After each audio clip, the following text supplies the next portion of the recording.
Mga boss, oh. Kulang lang isa. Kulang lang isa mga boss. Wala si Antukin. Hindi ko mahanap. Ay. Kulang na sila ng isa na naman. Sana makabalik si Antukin. Saan kaya natulog yun?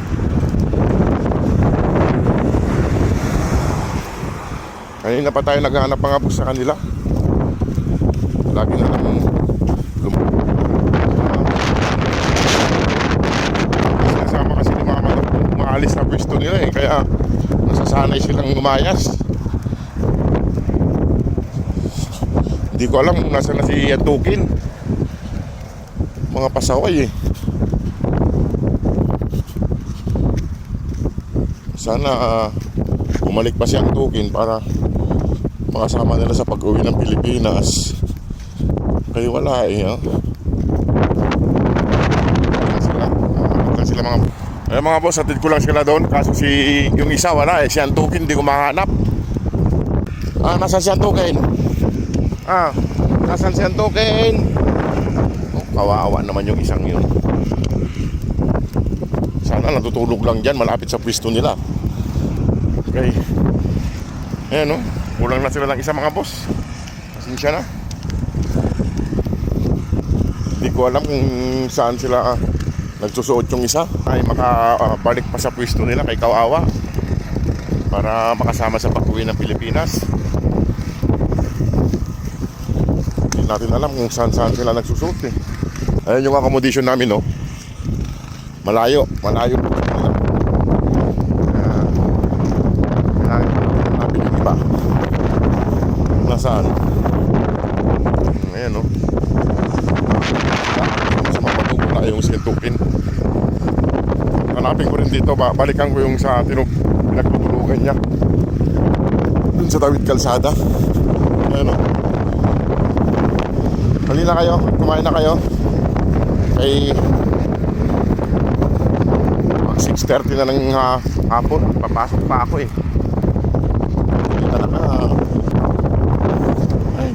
Halina kayo.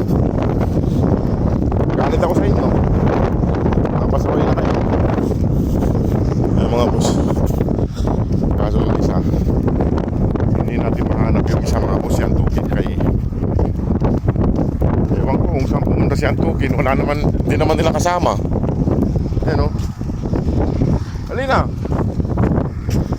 Oras na eh. Yung mga boss, hatanapin ko lang si Antukin pa.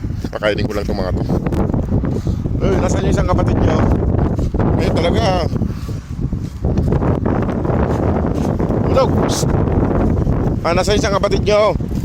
Sagot. Nasaan yung isang kapatid nyo? Itingin-tingin lang kayo. Ayaw yung sabihin. Makukulit kayo. Yung mga boss, malapit namin doon. Kasi yung si Antukin ay hindi ko mahanap. Sana makita ko dun sa akin. Matutin ko na sa pagkain nila. Ay mga boss, malapit na kami sa pwesto nila. Kaso si Antukin, hanapin pa natin si Antukin. Kailangan bago ako pumasok sa trabaho ay makita natin siya. Kay kawawa. Kung hindi natin makita, ganun talaga ang buhay. Wala naman tayong magagawa kay malawak dito sa lugar na to. May atid ko lang sila rito at silipin ko pa doon sa kabila. Ayan. May pagkain naman sila rito tsaka tubig. Ayan na. Ayan. Diyan lang kayo at hanapin ko lang si Antukin. At silipin ko doon sa kabilang kalsada mga boss si Antukin kaya hindi ko makita rito. May pagkain naman dyan. Ay mga boss, nakita ko na si Antukin. Hindi pa na umalis dito sa pwesto nila. Nandun lang sa Tawid Kalsada, sa may tinatambayan nila. Ay, salamat. Hindi umalis si Antukin para ipakain na natin sila. Kasi nandun na yung mag-ina. Hindi pa na umalis si Antukin. Nandyan lang sa pwesto nila. Pero hindi ko siya nakita kanina eh. Hindi ko napansin siya kanina. Ayun, no?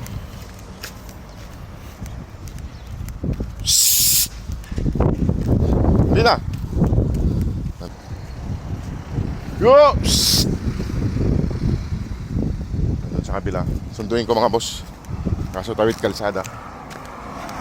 Ay, salamat naman at hindi pala siya sumama sa mga kapatid niya. Nandito lang siya sa tinatambayan nila.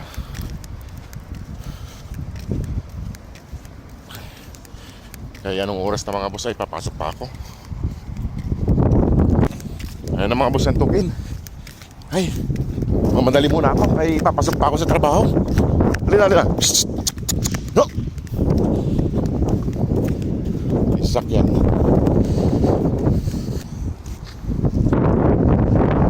Yo! Ano siya mga boss, oh. Tara na. Ay, buti naman at kumpleto sila.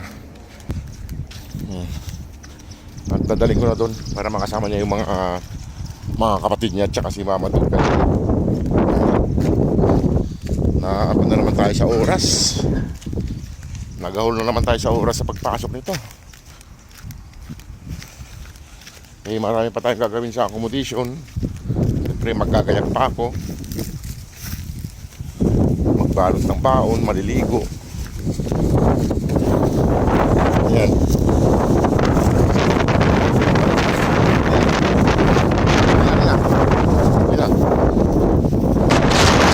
Sige kayo.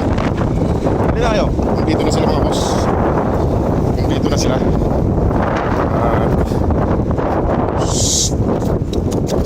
Dadalhin ko dun sa pinakailan nila para makauwi na rin ako. Kaya gaul na naman tayo sa oras. Eh, makukulit to. Di ba rin magsama-sama naman sila. Malapit naman na sila dito sa pwesto nila. Psst. Kaya wala nang problema. Ayan. Hayaan ko na sila dito. Hayaan ko na sila dito mga boss. Kaya nagkasama naman sila. Kaya may pagkain pa naman doon. Makakain sila. Hindi naman nila basta nauubos yung may marami.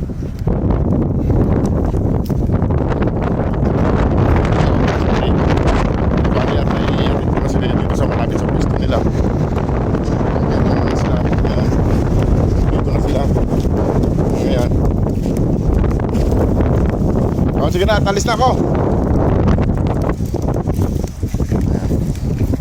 O sige mga boss, at ako'y alis na rin. Di bali ay nahanap na natin sila. Ayan, si Mama Dog, tsaka si Antukin, tsaka yung tatlo nandun. O sige po mga boss, sana matulungan pa po natin sila sa pagpapawin ng Pilipinas. Ayan sila. O sige po mga boss.